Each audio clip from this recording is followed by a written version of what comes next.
Хүл дагуулсан галтуулын аимшигт дэлбэрэлтүүд 1-р хэсэг.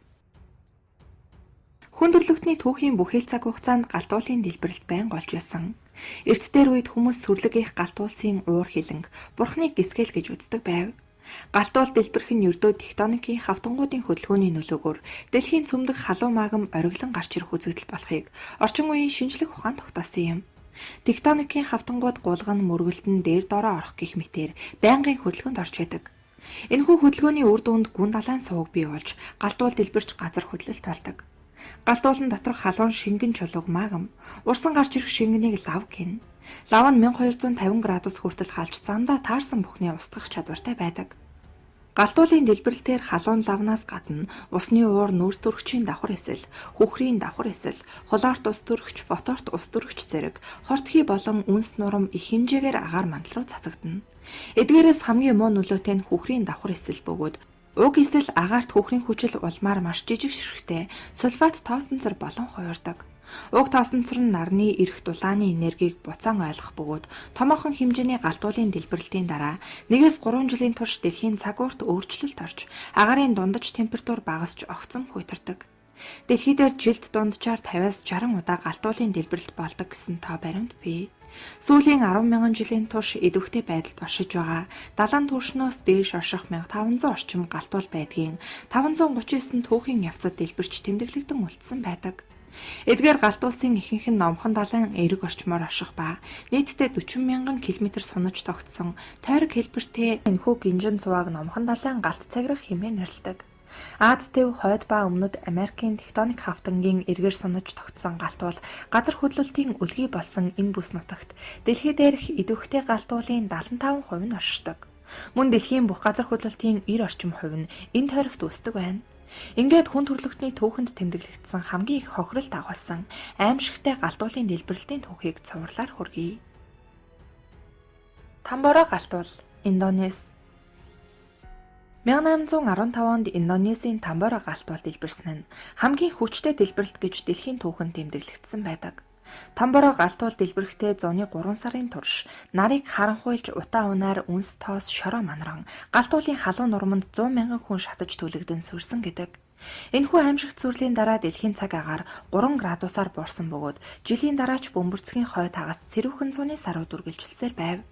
Тэр жил Европ, Хойд Америкт 100 болоогүй ч гэж ярьдаг. Индонез улсын нутагт орших 130 орчим идэвхтэй галтуулын нэг Тамборо хэмээх сүрлэг уул далайн түвшнөөс дээш 2722 м өндөр бөгөөд 18 дугаар зуунд 4300 орчим метр байсан гэдэг. Тус улсын Сумбаваг арал дээр орших Тамборо галтуул 1815 оны 4-р сарын 10-нд анх дэлбэрч улмаар 6-р сар хүртэл хэд хэдэн удаа хүчтэй дэлбэрч агаарын мандлын давхаргад нөлөөснөөр дэлхийн уур амьсгалд гинтийн хүчтэй сөрөг нөлөө өөрчлөлтийг авчирсан байна. Тамборо галтуул 160 куб километрийн хүчтэй дэлбэрч бараг 50 км-ийн радиуст чулуулаг үнс нурам болон халуун лаваа шиджээ. Энэ галтуулын дэлбэрэлтээр дээш хөөрсөн үнс нурмаас үссэн өтгөн үйл удаан хугацаанд агаар мандал тогтсноор нарны гэрлийг халахалж дулааны хэмийг бууруулсан болохоор дараа жил нь буюу 1816 онд тус бүс нутагт маш хүчтэй хүйтэн өвөл болсон байна. Бага мөстлөг гэгддэг энэ гамшиг олон улсыг хамарсан өсөглөн ядуурл Өмийн самууны гол шалтгаан болсон байдаг. Түүхэнд 100 болоогүй жил хэмээн тэмдэглэгддэг 1816 оны дэлхийн цочор хөөтрөлж чухамдаа Тамборогийн дэлбэрэлтээс үүдсэн байгалийн гамшиг байлаа. Австралид 6 дугаар сард цас орж дэлхийд даяар бүр дэлхийн бөмбөрцгийн хойд хагас хүртэл ургацанд муугаар нөлөөлсөн байна. Өвлөн дэлхий дахинд галтуулын өвөл гэж нэрлэгдсэн үсэглэн нүүрлэж байжээ. Дэлбэрэлтийн шууд уршихаар Сумбава болон ойролцоо харлуудад оршин суугч 12,000 хүн амь өргөцсөн бол үүнээс үүдэлтэй бусад хүчин зүйл тэр дундаа үсэглэнгийн улмаас 100,000 гаруй хүн нас орсон гэх судалгаа байдаг. Энэ нь галтуулын хор хөнөөлд хамгийн их хүн амьссан тохиолдол болж байв. Лавын хэмжээ 38 куб миль байсан нь мөн л түүхэндх хамгийн том нь юм. 4300 м өндөр байсан галтуул дэлбэрэлтийн дараа 2700 м болж намссан байжээ. Тэнгэрт хийссэн үнс шороо утаан нарны гэрлийг халахалж өдөр нь шөнө болж байгаа мэт байв.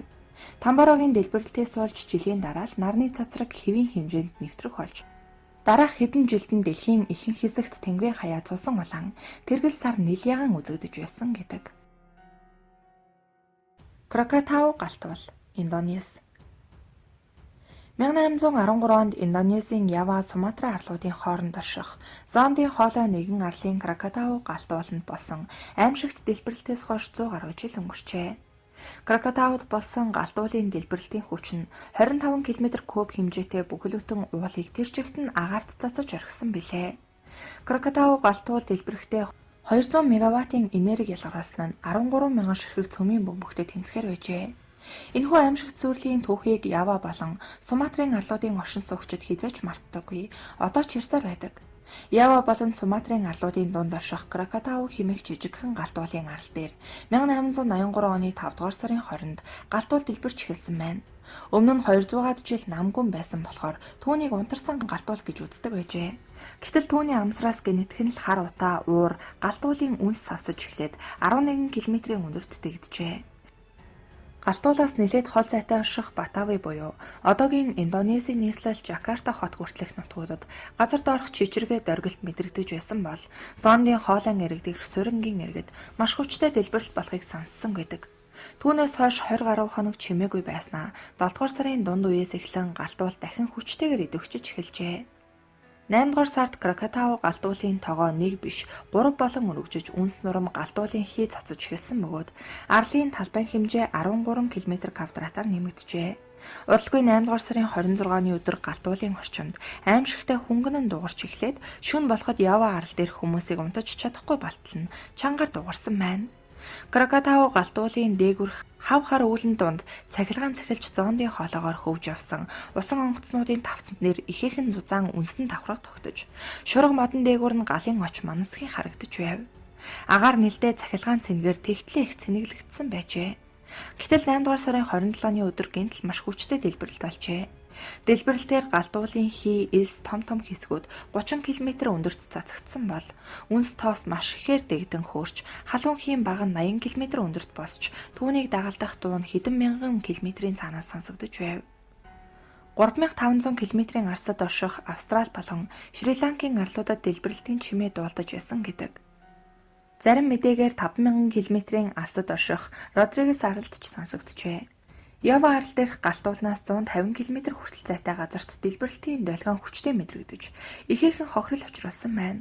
Галт уул дэлбэрснээс хойш 1 цагийн дараа түүнээс 200 км-ийн зайтай Батави хотын тэнгэр үнсэн үүлэнд бүрхэгдэн харанхуй болжээ. Зондын хоолойн эрэг орчмын газруудад халуун орны ой модод бүрэн устж газрын хөрс тэр чигээрээ галт уулын халуун хайлмаг нурманд дарагдан хаасайгүй хүн амьтны сэг зэмэнд дарагдсан байв. Кракатау галт уулын орчмын тэнгисийн ус нэлдээ галт уулын гаралтай уушгин чулуугаар дүүрсэн тул хөвж явсан усан онгоцнууд явж чадахгүй богдсон гэдэг. Тэр өдөр Австрали болон Малдивын арлуудад хүртэл уушгин чулуунууд хурч унсан байна. Асар хүчтэй дэлбэрэлт галт уулын ихэнхийг нурaan сүйтгэж түүнийг дагалтсан 40 м өндөр цунамигийн давлгаа хамгийн их гамшиг тарьжээ. Тэр аимшигт давлгаа Суматра болон Явагийн арлуудын эргийг дарж ойролцоогоор 300-аад хот суурин газар тариалангийн талбай загасчдын 60 орчим завь хөлгөн онгоц далайд живсэн байдаг. Галт уулаас 20 орчим километрийн зайтай орших Сабеси суурингийн оршин суугчид тэр аяараа сурсан байна. Кракатаугаас 90 км зайтай газарт цунамигийн давлгааны өндөр 15 м-т хүрч байжээ. Энэ давлгаа дэлхийг тойрч Ла-Маншийн хоолойд хүртэл мэдрэгдэж байсан гэдэг. Шри-Ланкийн арлуудад 5 м-ийн өндөртэй хүрч улмаар Африк, Австрали, Өмнөд Америкийн эрэг орчмын нутгуудад хүртэл гамшиг тарьжээ. Хэдийгээр ноцтой хохирол учраагүй ч гэсэн хачирхалтай үзэгдэл агаар мандалд ажиглагдсан байна. Галт уул дэлбэрснээс хойш нэг их удалгүй нарны эргэн тойронд хүрээ өсөж, нар ногоон өнгөтэй, заримдаа цэнхэрдэн өнгөтэй болж исэн гэдэг. Энэ үзэгдэл нь агаар мандлын дээд давхаргад галт уулын нарийн ширхэгтэй тоосонцор дэгдснээс болжээ. Агаарт хэдэн сарын турш байсан үнс тоосонцороос болж дараа жилийн өвөл хавар дэлхийн зарим улс орнуудад нар хачирхалтай хурцангуур мандаж жаргаж исэн гэдэг. Кракатау галт уулын дэлбэрэлт түүхэнд тэмдэглэгдэн үлдсэн хамгийн хүчтэй дэлбэрэлтийн нэг байсан юм.